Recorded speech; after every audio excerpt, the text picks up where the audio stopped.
bago lang po siyang miyembro ng ating Citra Ladies. Ayan, glory to God. Amen. Welcome po natin siya at mamaya pwede natin siya i-welcome. Purihin ang Diyos. And welcome back, Sister Leonor! Woo! Welcome from the nations. Amen. To Bahrain. Sino mag-aakalang si Ate Leonor ay magni-nation? Pero si Lord, walang imposible sa Kanya. Kaya ako'y excited na excited. Akala nyo kahit nasa Australia ako, sabi ko, gawin nyo na lahat ng paraan para mag-nation ang mga JCSGO. Sabi ko sa mga leaders natin sa KBS. Gusto ko kasi na maranasan po ng kapatiran ang mag-nation. And JP went and Sister Leonor went. Mamaya papakinggan natin si Sister Leonor sa kanyang kwento. Offline po, magkukwento siya ng yung mga iba na ikwento ko na Ate Leonor. Excited kasi ako na ikwento ko na sa Citra, mga ganun. Pero iba rin pag galing sa'yo. Amen. So last week we prayed for the children. Nandun na sila sa class, pero we are a praying church. Amen po ba? So, maaring wala dito yung mga anak ninyo, pero let's just remember them in our mind as we pray. So, pag-pray natin ng mga bata na nandito sa kids room. Mga kids, pag-pray namin kayo, let's just bow our heads and it's a joy. What a joy na ipag-pray ang mga bata. Heavenly Father, we thank you, Lord, for the little kids that you've given us. They are blessing to us, Panginoon. Blessing sa mga magulang na naririto, that they have Lord God, inheritance from the law, from you, Panginoon, itong mga batang ito. Lord, we carry them in our prayers, O Lord God. Ang mga batang ito ay lalaki na may takot sa iyo, Panginoon. Lord, lalaki sila na, Lord God, ang kanilang exposure ay ang salita, Panginoon, at ang kabutihan mo, Panginoon, Lord God. That they will not be discipled by social medias, by phones, by internet, Panginoon, at kung ano-ano yung natututunan nila outside of your word. But Father, we thank you that parents are faithful in raising them up and in teaching them, Lord God, sa kanilang pagtulog, sa kanilang paggising at kahit saan sila naroroon. Lord, tinuturo nila yung mga values na nagmumula sa iyo. We anoint this children that they will, Lord, grow in the knowledge of you. Even yung mga anak ng mga kapatiran, wala man dito, we just remember in our prayers, mga anak po nila na nasa Pilipinas o nasa ibang panig ng mundo. Lord, we apply the blood of Jesus, ang kaligtasan ng lahat, Lord God, ng mga anak ng mga kapatiran, Panginoon. Ilayo mo sila sa anumang kapahamakan, and we decree and declare, padala mo nga po ang mga lingkod mo kung saan man sila naroroon, kung hindi man sila nakakilala sa iyo, and give them, Lord God, discipler, give them colleagues, Panginoon, na laging ipapaalala sa kanila, Lord God, ang iyong salita. Lord, it's high time for us not to be, Lord God, to be quiet, Lord, but Lord, it's high time for us to be bold and not to be quiet, Lord God, sa mga panahong ganito, Lord God. We do not know the times and seasons, but we know that Jesus is coming very soon. Kaya, Lord God, dalangin namin, O Diyos, na Lord, even ang mga mahal namin sa buhay ay tunay na makakilala sa iyo, Panginoon. Abutin mo sila, Lord God, at naniniwala po kami sa aming paglilingkod, Panginoon. Itong mga mahal namin sa buhay, ikaw na po ang bahala, Panginoon, na magpadala, Lord God, ng mga kapatirang magde-disciple, magpapakilala ng iyong salita sa kanila. Marami pong salamat, Lord. And lahat ng mga kids, Lord, na naririto sa church, lalaki silang may takot sa iyo. Maglilingkod din po tulad ng kanilang mga magulang. Marami pong salamat. Ito pong aming samot dalangin. In Jesus' name we pray. Amen! Palakpakan po natin ang Panginoon. And kung kayo po ay nakasubscribe na po sa ating page, i-share nyo na agad itong ating gawain para makinig at masumabay ang inyong mga mahal sa buhay. Yung mga anak ninyo, mga kapamilya ninyo ay nanunood din. Amen! Hallelujah! Hindi nyo lang alam kung saan umaabot ang ating mga gawain. Meron po isang nag-reach out sa akin na ewan ko kung nasa Saudi po siya, JSS, GO din po siya, and sabi niya, gusto niya maging part ng ating online service. So, every Friday nanonood po siya. Kahit nung nandun ako sa Australia, nakikita ko nagko-comment siya. Sabi ko, purihin ng Diyos. Amen. Kaya pagpalain ni Lord, palakpakan natin ang mga media team dahil sila hindi natutulog. Ayan. At sila ay nagiging napakasigasig. And purihin ng Diyos, naalala nyo yung recap natin, every midweek nagre-recap tayo, ang mga media din ang gumagawa. Abay, na may na-bless doon at sabi sa akin, Benny, sabi sa akin, nakita yung post ko sa Instagram, nakita niya, I really like yung summary na yon. Tapos sabi ko, oh, kasi sinasadya namin midweek para yung napakinggan nila nung Friday, midweek, maaalala nila. So may recap tayo every midweek. Blessing din pala po iyon. Kaya palakpakan ulit natin ang mga media team na hindi sila natutulog. May mga busy sila. Purihin ng Diyos, paki-share naman kapag may post po ang ating media team. Share nyo agad. Verse of the day, share nyo kung active naman po kayo. Kesa naman kung ano-anong sinishare nyo sa wall ninyo, i-share nyo verse of the day. Amen po ba? Ako nakakalimutan ko din kasi minsan di man ako nagfe-Facebook ng lang. So messenger lang ako. Pero pag naalala ko mag-Facebook ako, i-share ko yung verse of the day para naaalala ng mga kapamilya ninyo. Napapalapit sila sa Panginoon dahil sa verse of the day. Amen po ba? Amen! Praise the Lord! And tayo po ay dadako sa salita ng Panginoon. Hallelujah.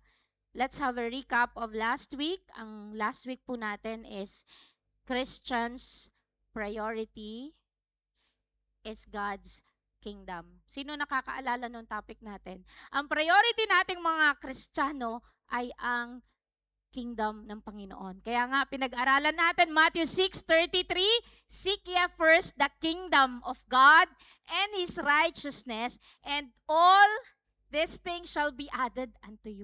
Pag inuna mo ang kingdom ni Lord, inuna mo ang kalooban ng Panginoon, ano man po yung mga prayer request mo, iniiyak mo sa Panginoon, idaragdag ng Panginoon sa'yo. Amen. Unahin mo si Lord. Sabi mo sa katabi mo, unahin natin si Lord. Salamat nandito ka, kapatid. Salamat nandito ka. Sabi mo, salamat nandito ka, kapatid. Praise the Lord! Salamat! Inuna mo si Lord.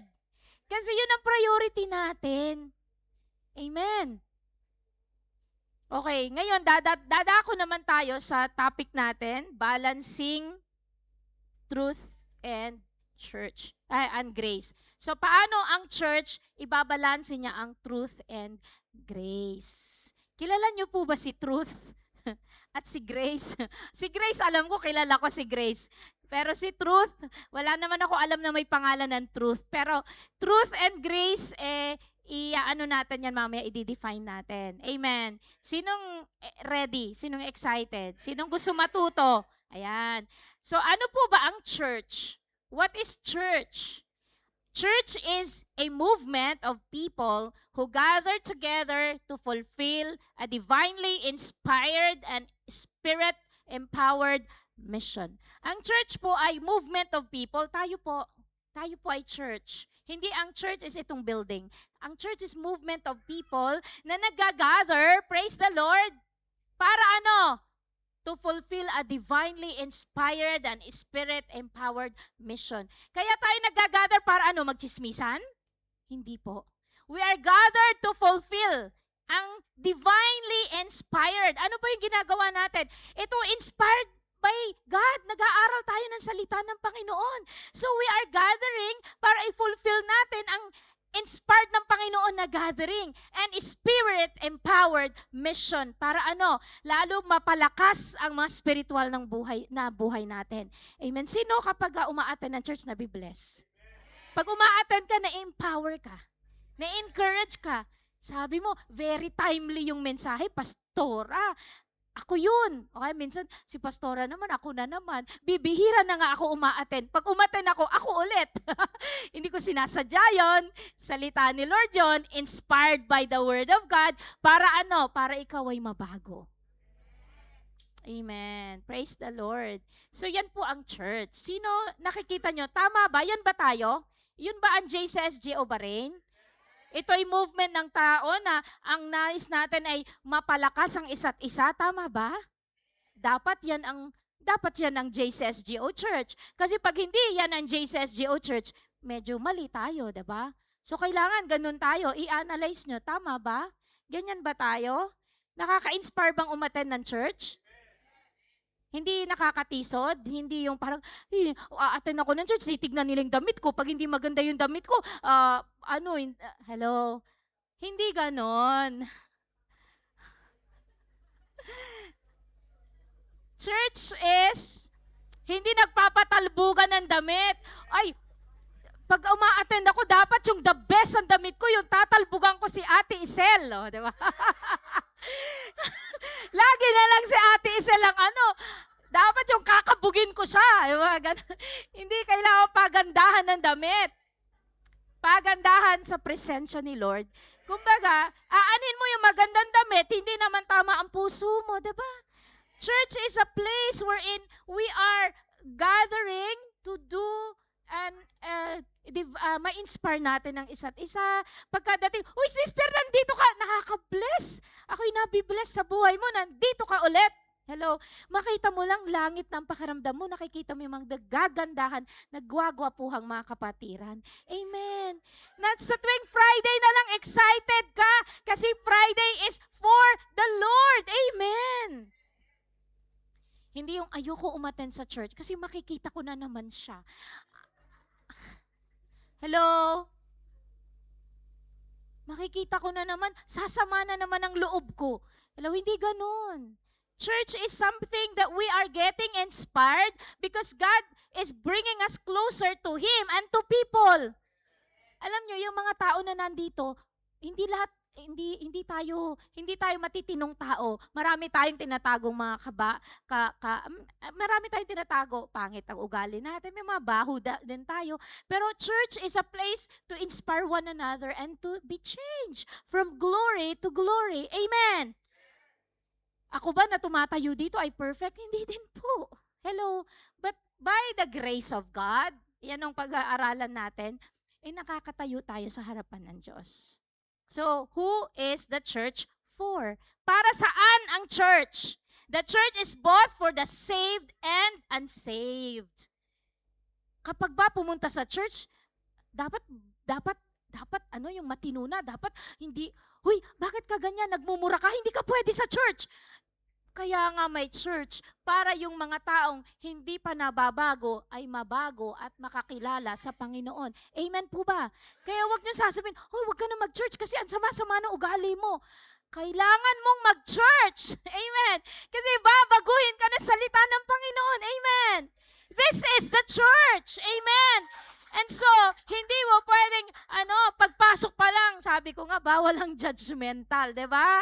Kasi papasok pa lang, sa totoo lang, aminin natin, minsan tayo na mga matatanda na sa Panginoon, palibhasa, akala natin, tayo na'y marunong at magaling na. Pag may pumasok, gula-gulanit yung pantalon niya. Dapat hindi yan nag-church. Alam naman niyang aattend ng church. Bakit yung pantalon niya? Gutay-gutay. Aminin. May pinagdaraanan yung tao, pero she choose to come to church, pero meron siyang pinagdadaanan, wala pala siyang maisuot na damit, nasa labahan lahat, pero yun lang ang pwede niyang isuot, pero umattend pa rin siya ng church. Nag-effort na umattend para makinig. Yung papasok pa lang, tapos hindi mo sinalubong, bakit kasi ang damit niya, yung pantalon niya, sira-sira. Hindi ba siya nag-iisip na church ang dadaluhan niya? Bago ka maging judgmental, may pinagdaanan pala. Naalala ko, sabi ng isang pastor, nagparinig pa siya. Yung mga late dyan umattend, sabi ng ganun.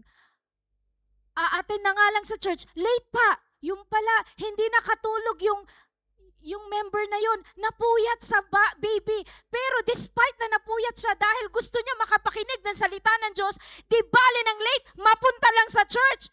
And so alam nyo, na-rebuke yung pastor na parang, bilang pastor, akala mo, alam mo yun, yung we want to be legalistic and we want to be proper, pero kapag may dumating tapos hindi siya ayon sa ating mga utak, yung mga programa natin.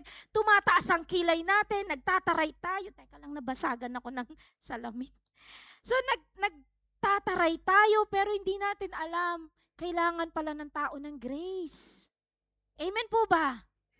So, when we see the church as just for church people, we communicate to the unsaved that sinners are not welcome here and this keeps them from turning to God. Kung tayo, ang akala lang natin, ang church is para sa mga matitinong tao, tapos pag may darating, ay hindi sila welcome. Kasi makasalanan sila. Nagkakaintindihan tayo? Hindi dapat ganun ang church. Humingi tayo ng tawad kay Lord kasi minsan ganun din ako. Pagka alam ko nagkakasala, tapos umattend ng church, parang nahihirapan akong may beso-beso. Parang sabi ko, Lord, alam niyo yun? Lord, makasalanan siya eh. Parang ganun, ano. Sino ba naman ako na matino ba ako? Eh, nagkakasala din ako. Nagkakaintindihan tayo. So I'm opening my heart to you na wag tayong judgmental. We welcome if they are sinners. Kapag paano na yan? Pag lalaki umattend, tapos puno ng hikaw, puno ng tattoo sa katawan. Di ba parang, hello, makasalanan. Pero gusto hindi man maninira dito. Nandito siya para makinig ng salita ng Panginoon. Let us be very accommodating and bring them to Jesus.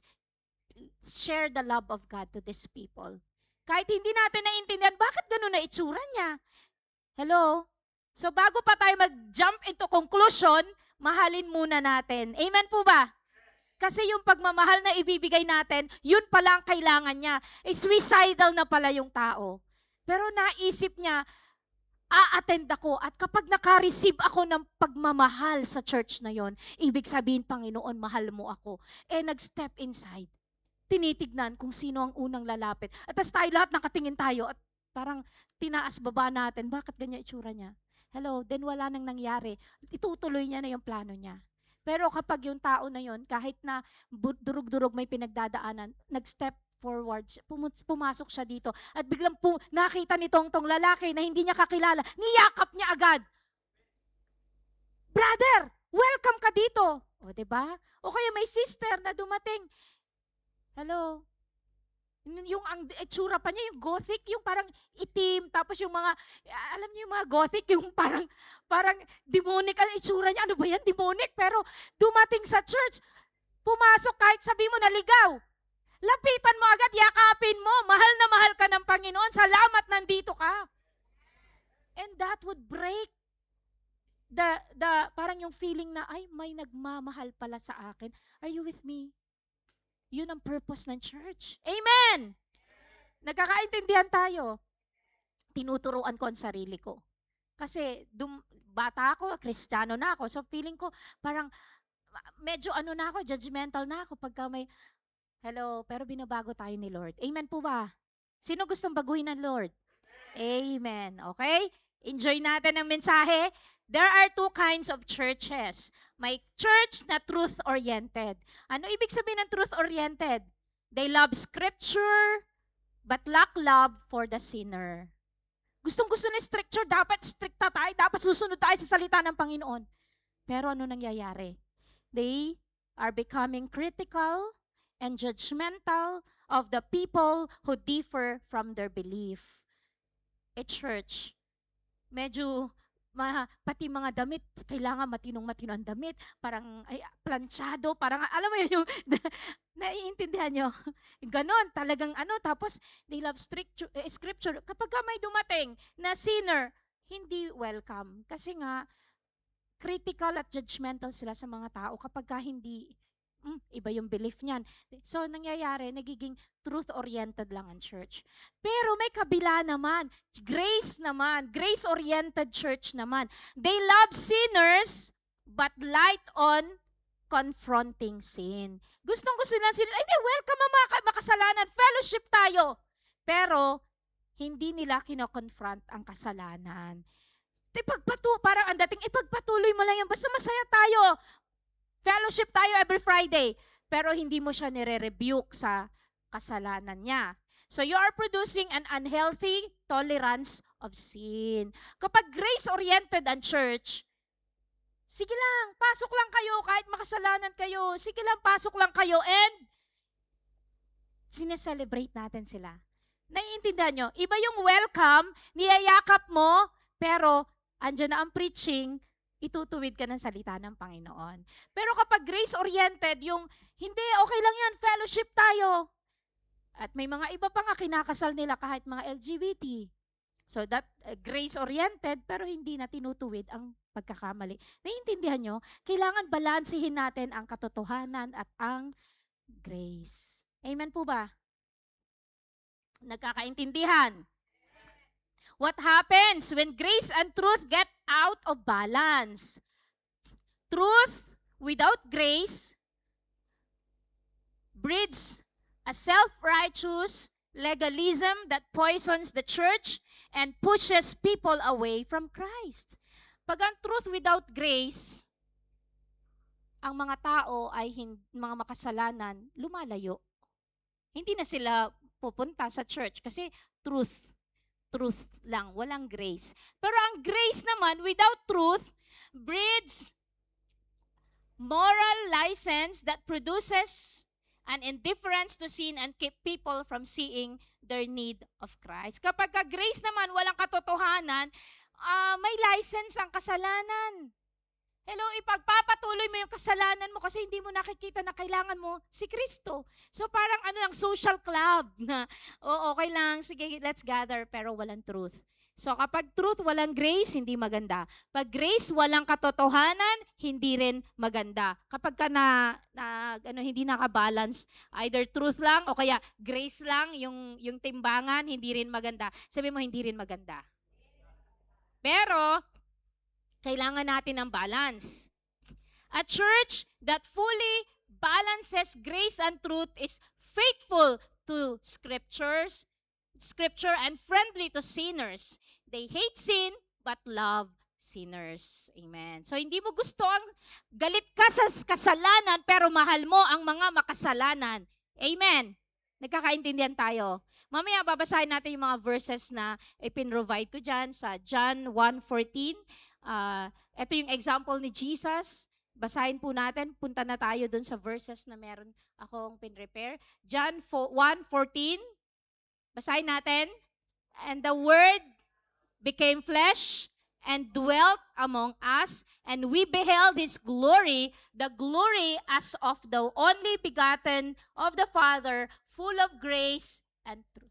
Si Jesus, He became flesh. Yung Word ay Jesus, that naging flesh po siya at nanahan, nanirahan sa mundong ito ang Panginoong Hesus. At tunay na sabing ganun dito, He is full of grace and truth. Amen. Kasi Jesus, He's full of grace and truth. Mapagmahal siya, pero tinutuwid niya ang mga tao. Amen po ba? Nagkakaintindihan tayo? So, dapat ganun po yung church natin. So, level up tayo, intindihin natin ito, and gawin po natin. Basahin natin sa John 8, verse 1 to 12. It will be a long read, pero samahan nyo ako. Chapter 8, verses 1 to 12 po yan. Basa. Ready? Read. But Jesus went to the Mount of Olives. Now, early in the morning, He came again into the temple, and all the people came to Him, and He sat down and taught them.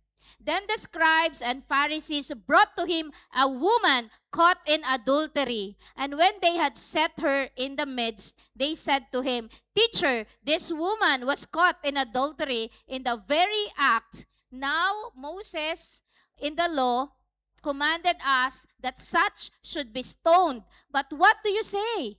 This they said, testing Him, that they might have something of which to accuse Him. But Jesus stooped down and wrote to the ground with His finger as though He did not hear. So when they continued asking Him, He raised Himself up and said to them, He who is without sin among you, let him throw a stone at her first. And again, He stooped down and wrote on the ground. Then those who heard it, being convicted by their sin, conscience went out one by one, beginning with the oldest, even to the last. And Jesus was left alone, and the woman standing in the midst. When Jesus had raised himself up and saw no one but the woman, he said to her, "Woman, where are those accusers of yours? Has no one condemned you?" Verse 11, she said, "No one, Lord." And Jesus said to her, "Neither do I condemn you. Go and sin no more." Then Jesus spoke to them again, saying, "I am the light of the world. He who follows me shall not walk in darkness, but have the light of life." Amen. Blessed ang pagbabasa ng salita ng Panginoon. Anong kwento dito? May babae na huling nakikipag-apid or adultery. Nahuli nila yung babae. Ano ibig sabihin ng adultery? May asawa, kasal, pero may relationship sa iba. Naiintindihan natin ang adultery? Pag ang lalaki naman ang gumawa ng mali, may asawa ang lalaki, pero meron siyang iba, ang tawag doon ay concubinage. So, maliwanag, pag adultery, babae ang nahuli na gumagawa. Noong unang panahon, kapag ang babae nahuli, i-stone to death. Pupukulin ng bato, malalaking tipak ng bato hanggang mamatay ang babae. So, nahuli daw. Dinala kay Jesus Christ para ano? Si Jesus, itetest nila si Jesus kung ano ang gagawin ni Jesus sa mga sitwasyon tulad nito. Aha! Parang, kumbaga, makikita nila ang butas kay Jesus Christ. Dinala kay Jesus Christ. Tignan natin ang ugali ni Jesus Christ. Kasi He's full of truth and love. And grace. So, anong ginawa ni Jesus Christ? Nung sinumbong sa kanya, drama natin to, no second year anniversary. May ganitong drama. At ako yung nahuli. Ako yung babaeng nahuli na nakikiapid. Drama lang naman. At ako po wala pa pong asawa at never na nakiapid. So, nahuli daw. Dinala kay Jesus. And sabing ganon, ano ba sabi dito? "Teacher, this woman was caught in adultery in the very act." Talaga namang apoy na apoy yung mga Pariseo na, ito ay nahuli on the act. Sabing ganon, kailangang batuhin. Hello? Kumbaga, sabi nila sa law ni Moses, ganito. Yun ang truth. Kailangan batuhin. Pero alam nyo, Jesus stooped down at nagsusulat siya sa ground sa kanyang finger. Hindi siya nakikinig. Inulit na naman kasi baka bingi si Jesus. "Teacher!" Inulit na naman. At tinatanong siya. Sabi ni Jesus sa kanila, "He who is without sin among you, let him throw a stone at first." So, sino ang walang kasalanan? Batuhin siya. Tapos nagsulat na naman si Jesus sa ground. Alam nyo, nung narinig ng mga tao yon, nakonsensya sila. And sabing ganun, nakonsensya sila. And isa-isa silang umalis. Kasi alam nila sa sarili nila, may kasalanan sila. Isa joke, anong kasalanan? Nanilip. Di ba? Nanilip sila. Paano nila alam? Sabi, nakuha na on the act of adultery. Paano mo na huli kung hindi ka... Di ba? Kahit hindi kasalanan ng hindi sila nanilip, pero alam nila sa puso nila, ang sabi ni Jesus Christ, kung sino man ang walang kasalanan, siya ang unang bumato. Ikaw, sa tingin mo ba wala kang kasalanan? So bigla silang isa-isang umalis kasi wala na silang panalo kay Jesus Christ. Wala talaga. May kasalanan sila lahat 'di ba? Makasalanan. Amen po ba? So si Jesus na iwan. At saka yung babae na inakusahan sa harapan ni Jesus. Sabi ni Jesus, asan na yung iyong mga accusers? Ang daming accusers. Kasi parang gusto nila makita anong gagawin. Babatuhin namin siya hanggang mamatay. Gigil na gigil sila dun sa babaeng nahuli na nakikiapid. Pero sila, makasalanan din sila. Nagkakaintindihan tayo? So sa picture na to, hindi lang yung babae ang makasalanan. Nagkataon lang na siya ay nahuli on the act. Pero makasalanan din yung mga nagdala. So alam nyo, iniwanan nila. And then Jesus Christ, sabi niya, pwede naman si Jesus Christ ang bumato. Kasi si Jesus Christ walang kasalanan. Amen po ba? But He full of love and truth. Anong ginawa niya? Neither, anong sabi niya? Teka lang. Asan na ako? Then Jesus, verse 10, sabi niya ganon, when Jesus had raised himself up and saw no one but the woman, he said to her, Woman, where are those accusers of yours? Has no one condemned you? Asan na sila? Wala bang nag-condemn? Hello? Sabi niya ganon, bakit wala ako dito? Sabi niya ganon dito, no one, Lord. Wala. Umalis na sila eh. Lord, wala na. Sabi ni Jesus Christ, neither do I condemn you. Go and sin. Punong-puno ng pag-ibig si Jesus, hindi niya binato, binagyan niya ng second chance. Pero sinabi ba niya, magpatuloy ka sa kasalanan mo? Neither do I condemn you. Go and sin no more. Hindi tinotolerate ni Jesus ang kasalanan. Pero hindi ibig sabihin na susundin niya na napatayin na lang yung babae. Kung pwede namang go and sin no more. Amen po ba? Nakita niyo yung analogy na ang Panginoong Isus is truth and grace? He's full of truth and grace. Amen po ba?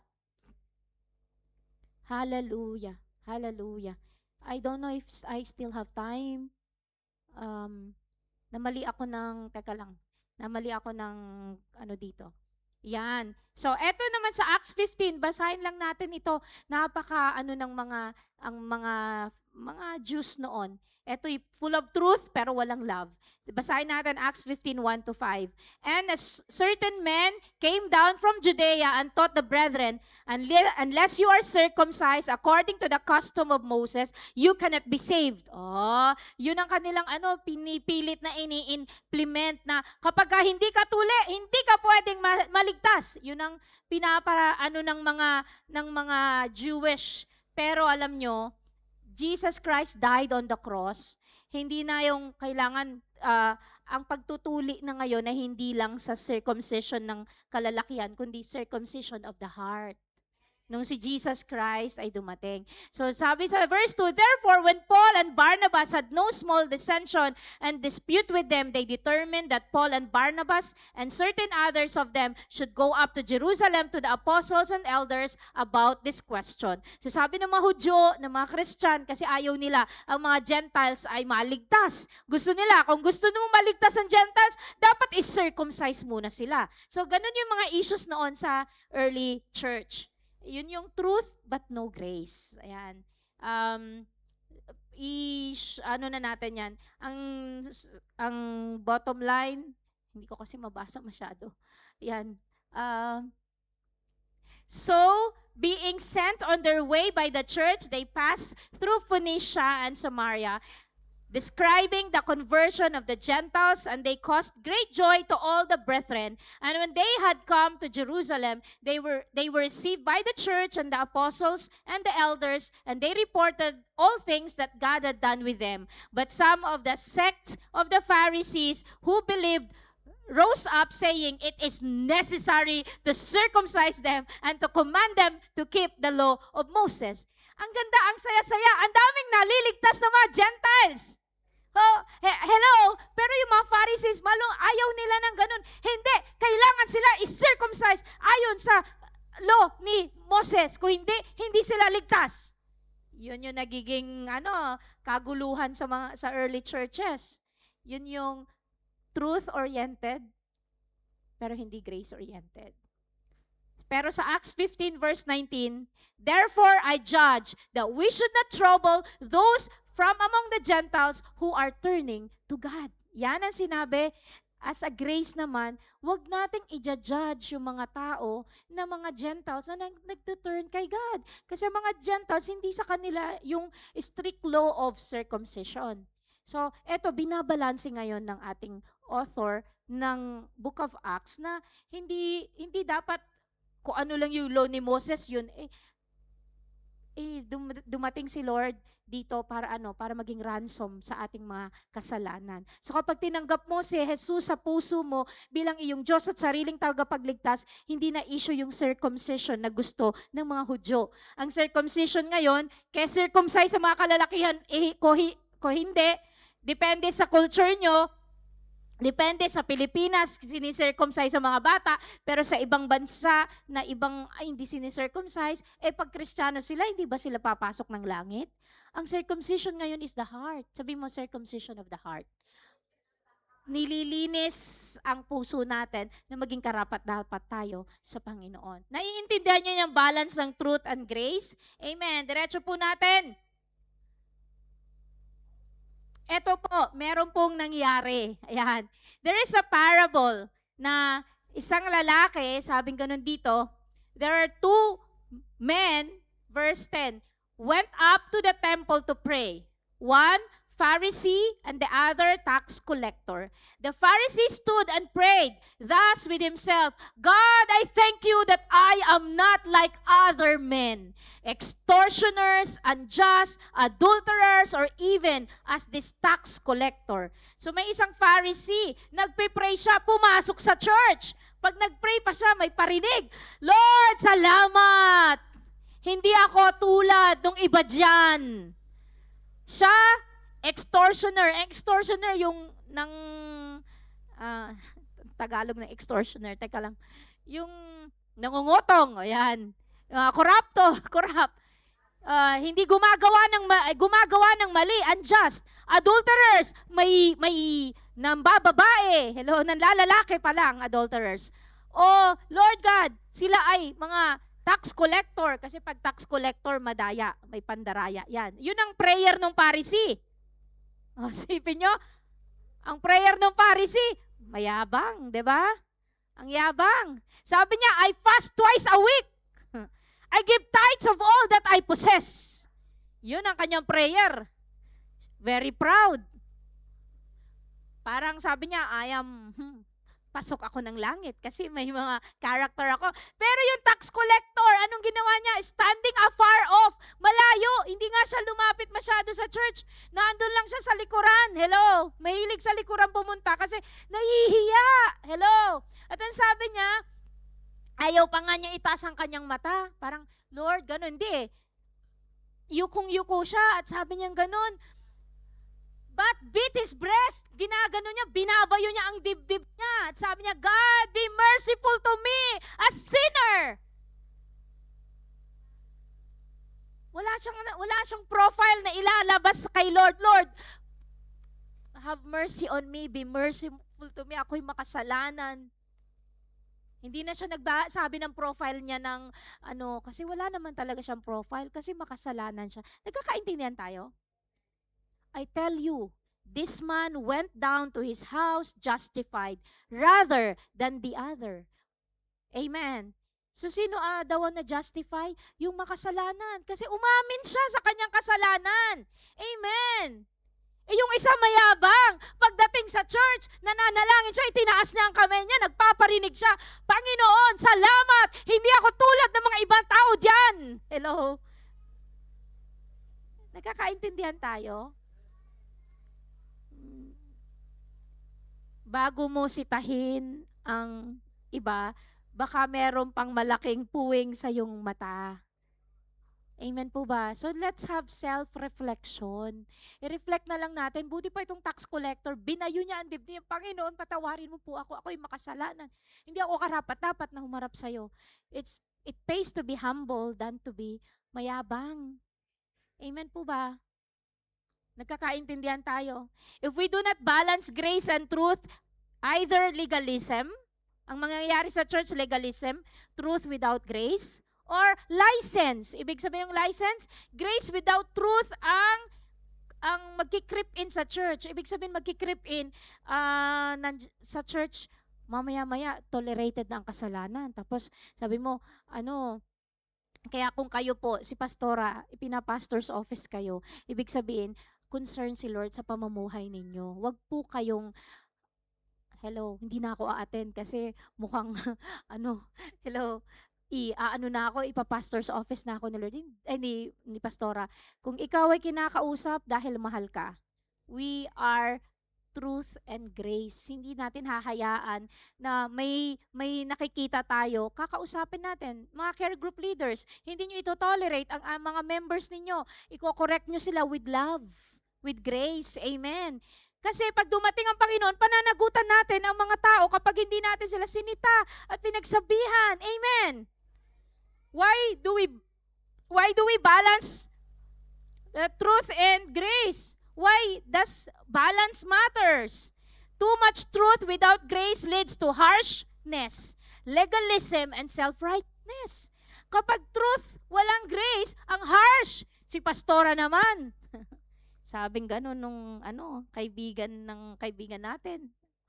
Ayoko umattend sa church nila, pastora, kasi si pastora stricta yan. Ayaw niya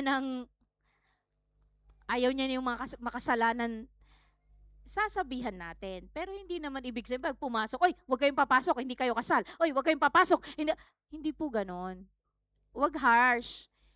Mahalin pa rin natin sila. Tsagain pa rin natin sila.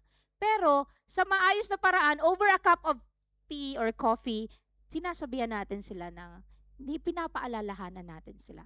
May kaklase po ako sa aming school, yung sa Singapore school namin. Sabi niya gano'n sa amin. Aaminin ko po, ako po ay mistress dati.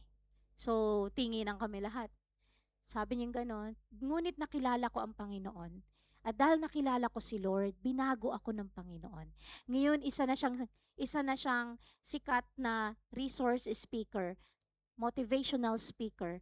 Nagsasalita siya sa mga gathering, pero hindi niya ikinakahiya na dati, para lang i-provide ang pangangailangan ng pamilya niya, nagawa niyang maging mistress. Nagawa niyang maging,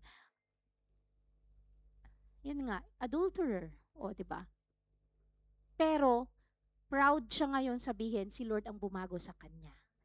Dahil may church na nagtiyaga sa kanya. Dahil may church na minahal siya at hindi siya hinusgahan sa kanyang kalalagayan. Amen po ba? So, too much truth without grace, walang mangyayari.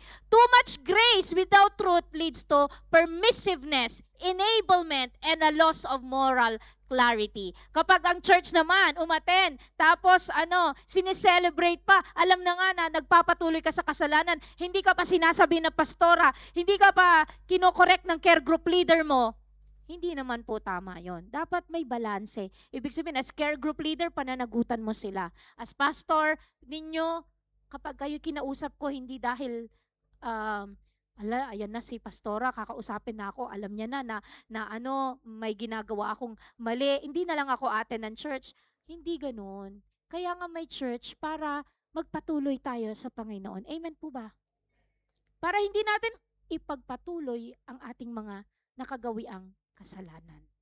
Halimbawa, pastora, makasalanan pa rin ako, hindi ko matanggal agad yung bisyo sa katawan ko, pero uma-attend ka. At sa pag-attend mo, nako-convict ka, and darating ang panahon, gigising ka, ayaw mo nang gawin yung dati mong ginagawa. Iiwanan mo na yan, di ba?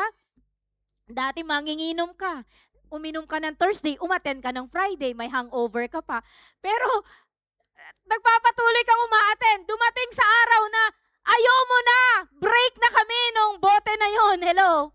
Kasi, binago ka na ng Panginoon. Kasi, hindi naman tinotolerate sa church yung iyong bisyo. Nagkakaintindihan tayo? Naiintindihan natin? Amen. Tuloy natin.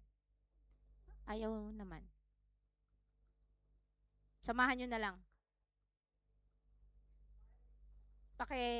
Ayaw nang mag-move. Ayaw nang mag-move ng aking course. Ayan. Congregation's point of view. Colossians 4, verse 6. Let your speech always be with grace, seasoned with salt, that you may know that you have ought to answer each other. Pag point of view ng congregation, dapat si pastora yung kanyang speech ay with grace, hello, seasoned with salt, para naman, oo, masarap kahit na masakit, pero alam mo yun, hindi yung very harsh naman tong si pastora. Kaya, yung point of view is dapat yun na nga, dapat ako din bilang, baguhin ako sa pananalita ko para hindi naman masakit. Yung package, i-repackage natin. I-rebuke mo siya in such a way na hindi ka galit sa kanya, kundi galit ka sa kasalanan. Amen! Hindi ka galit sa tao, pero yung nakagawian niyang kilos ay yun ang kinokorek mo. Amen. Anong point of view naman ni point of view ng pastor? Ito, sa Hebrews 13 verse 17. Obey those who rule over you and be submissive, for they watch out for your souls as those who must give account. Let them do so with joy and not with grief, for that would be unprofitable for you. So sa pastor naman, ito naman ang point of view. Bakit ko kayo pinagsasabihan? Bakit ko kayo tinuturuan? Kasi pananagutan ko kayo sa Panginoon. Pananagutan ko ang inyong kaluluwa sa Panginoon. Ako'y magbibigay ng accounting sa Panginoon kapag hindi ko kayo kinausap at sinabihan at winarningan sa mga pinaggagawa nyo sa buhay. Amen po ba? Amen po ba? So kapag kinakausap kayo ng pastor, mahal kayo. Dahil ayaw ng pastor na mapahamak kayo. Pero hindi niya kayo sasabunin at hindi niya kayo babanlawan. Sasabunin niya kayo at babanlawan niya kayo. 'Di ba? May kape na, mamaya may panghimagas pa. Kumbaga, hindi kayo maghihiwalay ni pastora nang umiiyak kayo tapos sumama ang loob nyo. Maghihiwalay kayo na nagawa ni pastora ang kanyang parte para ikaw ay warning at ikaw ay sabihan. Dahil darating ang panahon, pag dumating si Lord, asaan si sasabihin ni Lord sa akin, kasi miyembro ko, pinabayaan ko. Are you with me? Amen po ba? So, naiintindihan ko kayo. Naiintindihin nyo din ako. Amen po ba? Tumayo tayo lahat sa presensya ng Panginoon. Amen. Do you love a church like this? Do you like to balance truth and grace? Hindi lang po ako ang gagawa nito. Dapat lahat tayo. So, dapat tayo nagmamahalan. Dapat tayo minamahal natin kahit hindi ka ibig-ibig. Huwag tayo nagsasamaan ng loob. Huwag tayong nagkakaroon ng pagkampi-kampi. Pagka sinabi niyo, kasi pastor, ang sama ng ugali niya. Binabago siya ni Lord, ikaw din binabago ni Lord. Baka binabago ni Lord sa kanya yung pananalita niya dahil masakit siyang manalita. Pero ang binabago ni Lord sa iyo yung pasensya mo dahil napaka-iksi pala ng pasensya mo. It takes two to tango. Pero hindi siya lang ang binabago ni Lord. Hindi siya lang ang pangit ang ugali. Lahat tayo meron at merong binabago ang Panginoon. So let us open our eyes and let allow God to change us. Let the truth change us. But thank God sa kanyang grace na binibigyan niya tayo ng mahabang pagkakataon para mabago tayo. Let us be sensitive sa nais na gawin ng Panginoon sa atin.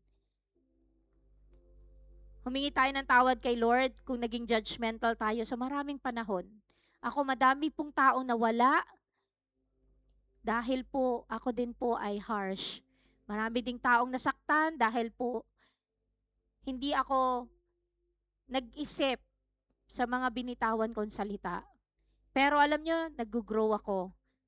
Binabago ako ni Lord. Ikaw din kapatid, binabago ka ni Lord. And sa mga tao na wala na, nandun na, umalis na kasi nasaktan natin, in some way we could reach out to them and ask for forgiveness and win their friendship. Hindi natin sila kailangan i-win sa church. I-win natin sila sa friendship sa Panginoon. At sabihin natin, let bygones be bygones. Kapatid, kalimutan na natin yun. Nasaktan kita. Pero ang gusto ko, nagpapatuloy ka sa Panginoon. And the church na nandito, tayo, magmahalan tayo. Let truth and grace be balanced in this church. At kung minsan ako din po ay judgmental, Pwede nyo rin po akong i-correct pag narinig nyo ako. Pastora, di ba pinreach mo yan?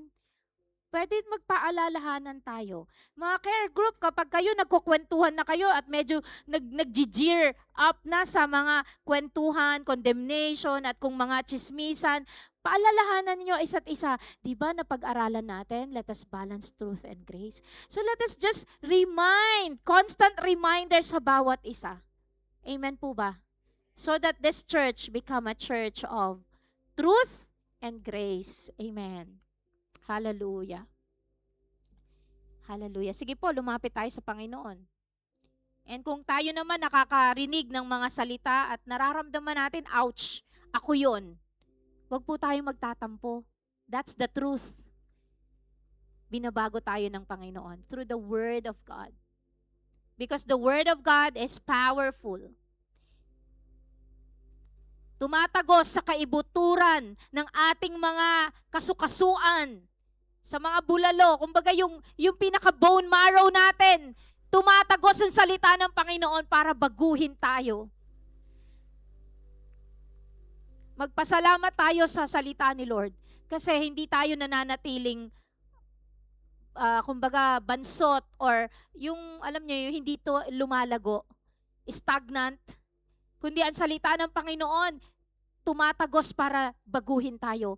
Para ang puso natin ay, kumbaga, tanggalin ang mga pangit sa puso natin. Ang salita ng Panginoon ay tinatanggal ang mga kalyo sa ating mga puso. Yung mga callous heart na hindi na tumatalab ang salita ni Lord kasi matigas na ang puso nila. Alam niyo, ang salita ni Lord will penetrate to the very bottom of your heart para ikaw ay operahan, tanggalin yung mga pangit sa buhay mo. Kaya huwag tayong hihinto na makinig ng salita ng Panginoon. Binabago pa tayo from glory to glory. Hallelujah. Ba't di natin pasalamatan ng Panginoon? Pasalamatan natin si Lord sa lahat ng ginagawa niya sa atin. Let us just worship the Lord. Yung salamat kanina, yung offertory natin kanina. Awitan natin ng Panginoon, pasalamatan natin siya. Di ba? Praise God, dinala ka sa church. Praise God, dinala ka ni Lord dito sa church. Napilit nating gagawin ang pagbalanse ng truth and grace. Sino ba naman ang matino na dumating sa church? Lahat tayo makasalanan. Pero nag-i-evolve tayo, binabago tayo ng Panginoon araw-araw. Binabago tayo ni Lord every time na dumadalo tayo at nakikinig ng salita ng Panginoon. Yan, napakasarap sa presence ni Lord. Amen. Let's worship the Lord. Salamat, Panginoon. Woo! Thank you, Jesus. Thank you, Lord. Ikaw ay mabuti bawat sandali sa habang buhay ay mananatili. Hindi mapapawi kung maikukubli maging sa dilim ng gabi. Yes, Lord. Sandigang matibay ang iyong pangako, lakas at pag-asa ng aking puso. Sabihin mo sa Panginoon, hindi na mabilang pagkakataon, patunay ng katapatan mo. Sabihin mo sa Panginoon, hati at sa kabiguan, sa pagluha ng puso na sugatan, sa pagsubok na iyong pinahintulutan. Salamat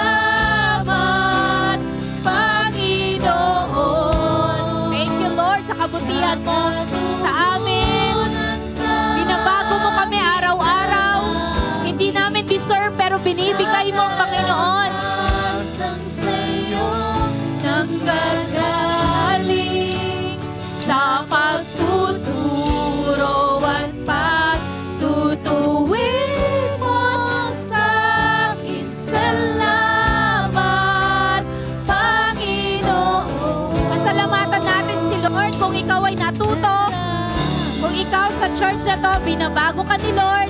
Sa bawat pakikinig mo ng salita ni Lord, may nangyayari sa puso mo. Pasalamatan natin siya.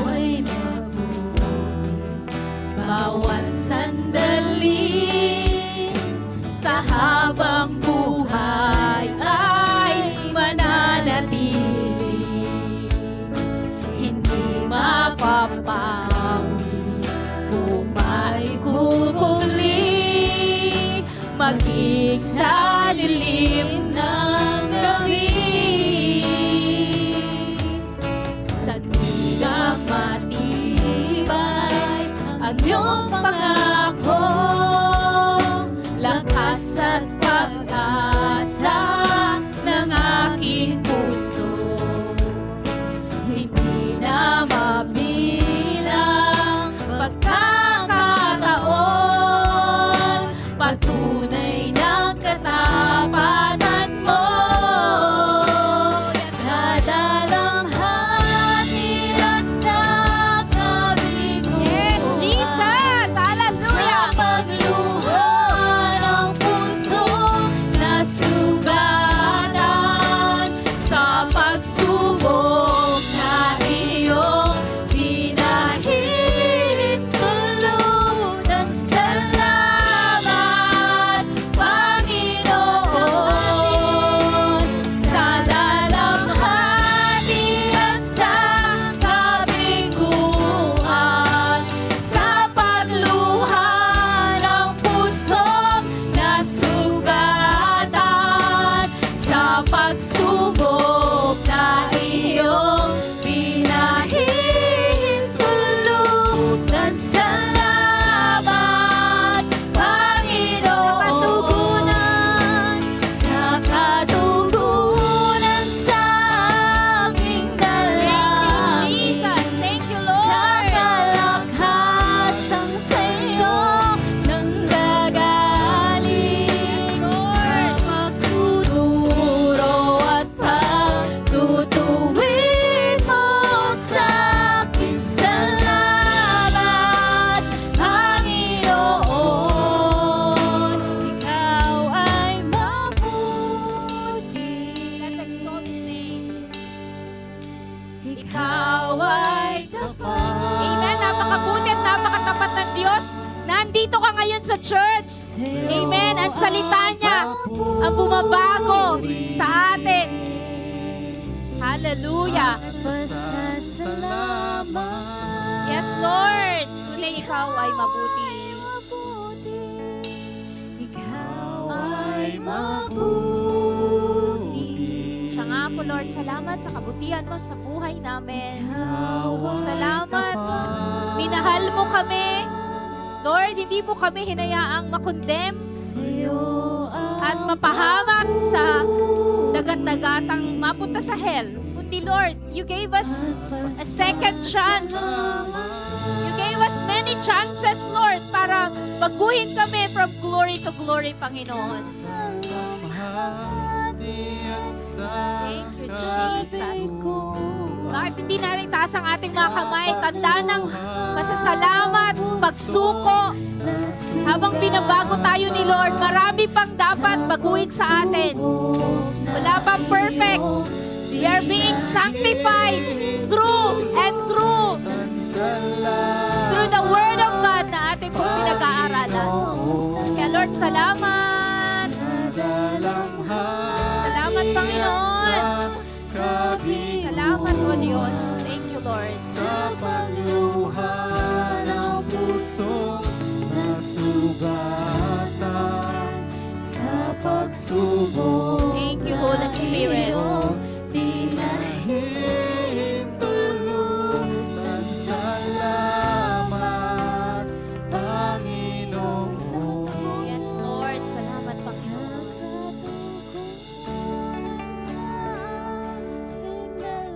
Hallelujah. Yes, Jesus. We worship you and we adore you. Lord,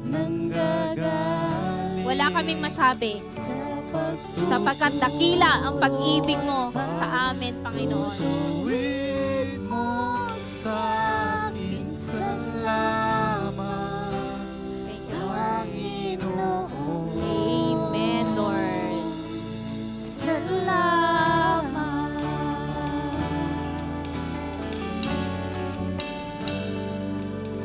Salamat, Lord. Salamat, Lord. Salamat sa pagtutuwid mo sa church na to. I, as the pastor of this church, come before you and ask for forgiveness sa lahat ng mga nangyari in the past. All judgments, all condemnation that we have done to people, Lord God. We ask for your cleansing blood, and that as we move forward, we pray na maging open kami, Panginoon, full of grace, yet full of truth, Panginoon. Hindi kami papayag, Panginoon, Lord God, na ang taong mga ipapadala mo dito ay lalabas na dati pa rin at mas nasaktan pa. Bagkus, Lord God, dadating sila dito, mamahalin namin sila. At kung sila man ay aalis, because of reasons, hindi dahil ayaw nila dito. Bagkus naramdaman nila ang love mo dito, Panginoon, sa aming kalagitnaan. And thank you, Lord, for we will be good stewards of your people na ipapadala mo sa church na to. We worship you and adore you in Jesus' name. Amen. Palakpakan po natin ang Panginoon. Hallelujah! Tayo po'y